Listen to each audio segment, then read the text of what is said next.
रानी अपने बिस्तर के किनारे बैठी थी। उसका दिल घबराहट से तेजी से धड़क रहा था।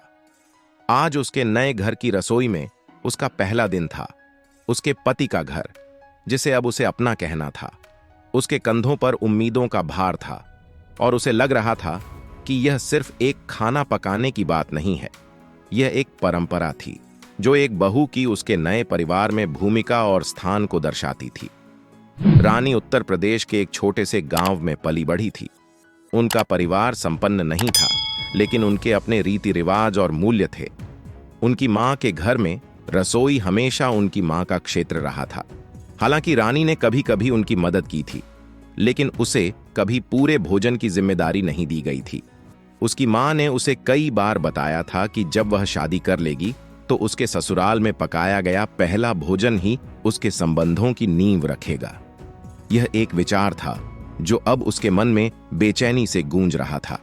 रसोई में प्रवेश कर रही थी उसकी सास कमला देवी दरवाजे के पास खड़ी होकर उसे ध्यान से देख रही थी। कमला एक सख्त महिला थीं, जो अपने पारंपरिक विचारों और रीति रिवाजों के प्रति कड़ा रुख रखती थीं। उन्होंने पिछले कुछ दिनों में रानी को यह स्पष्ट कर दिया था कि बहू होने के नाते उसे घर की कुछ जिम्मेदारियों को संभालना होगा। आज खाना बनाना उसकी परीक्षा थी।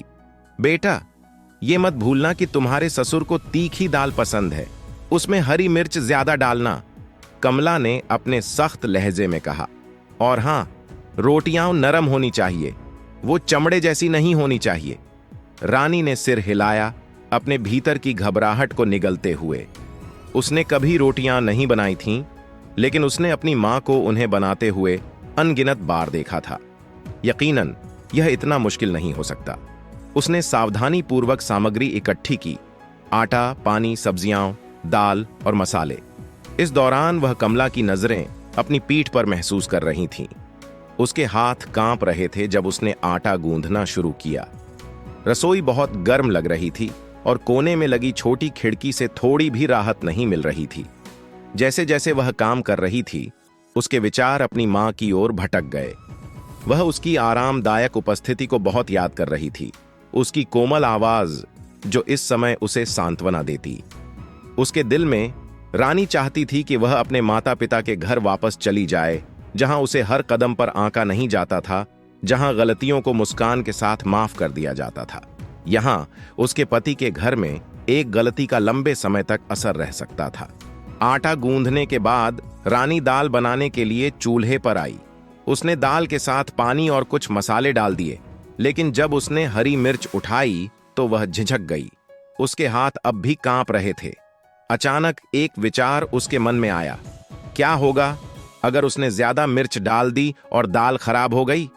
क्या होगा अगर वह बहुत तीखी हो गई, या इससे भी बुरा, खाने लायक नहीं रही? कमला ने उसकी झिझक को नोट किया और भौहें चढ़ाईं। तू ऐसे मूर्ति बनकर क्यों खड़ी है? मिर्च डाल, समय बर्बाद मत कर। रानी ने जल्दी से मिर्च काटी और उसे दाल में डाल दिया। उसका दिल और भी ज्यादा बैठ गया। उसने दाल को हिलाया, मसालों को सही मात्रा में डालने की कोशिश करते हुए, लेकिन उसकी नसें उसे अजीब बना रही थीं। जैसे जैसे दबाव बढ़ रहा था, वैसे वैसे उसकी असफलता की भावना भी बढ़ रही थी। अब रोटियों की बारी थी। रानी ने कांपते हुए हाथों से आटे को बेलना शुरू किया, लेकिन रोटियां असमान आकार की बन रही थीं।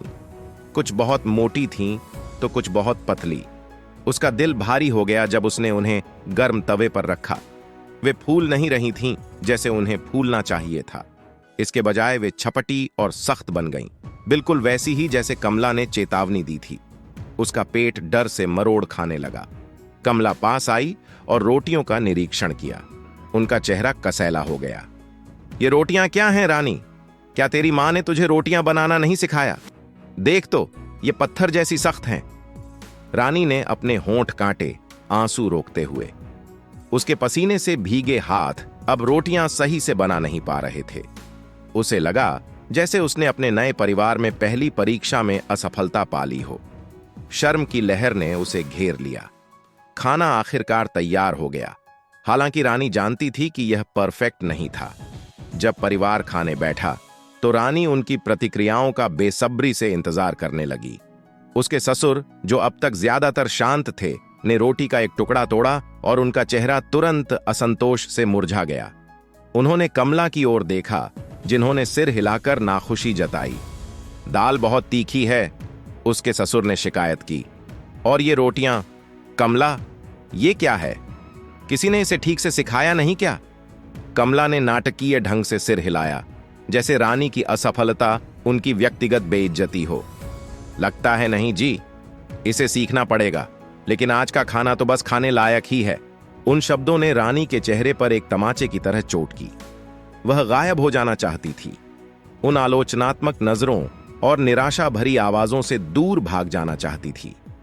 उसके लिए रसोई में पहला दिन एक बुरे सपने जैसा हो गया था। खाना खत्म होने के बाद रानी रसोई में वापस आई। उसके मन में आत्मसंदेह और उदासी की भावना थी। उसने सिर्फ एक भोजन बनाने में ही असफलता महसूस नहीं की थी, वह अपने नए परिवार की उम्मीदों पर खरी नहीं उतर पाई थी। उसकी नई जिंदगी का दबाव उसे घुटन भरा लग रहा था। इस घर में, इस भूमिका में उसे अचानक एहसास हुआ कि वह कितनी छोटी और नगण्य महसूस कर रही थी। लेकिन जब उसने आंसू पोंछे और रसोई साफ की, तो उसके अंदर एक छोटी सी आवाज उसे याद दिला रही थी कि यह बस शुरुआत थी, और भी दिन होंगे और मौके होंगे खुद को साबित करने के। आज का दिन भले ही दर्दनाक था, लेकिन उसे पता था कि उसे कोशिश करते रहना होगा, चाहे अपने ससुराल के लिए नहीं तो खुद के लिए। फिर मिलते हैं एक नई वीडियो के साथ। तब तक आपका ख्याल जरूर रखिए और मेरे चैनल को जरूर से सब्सक्राइब, शेयर और लाइक कीजिए।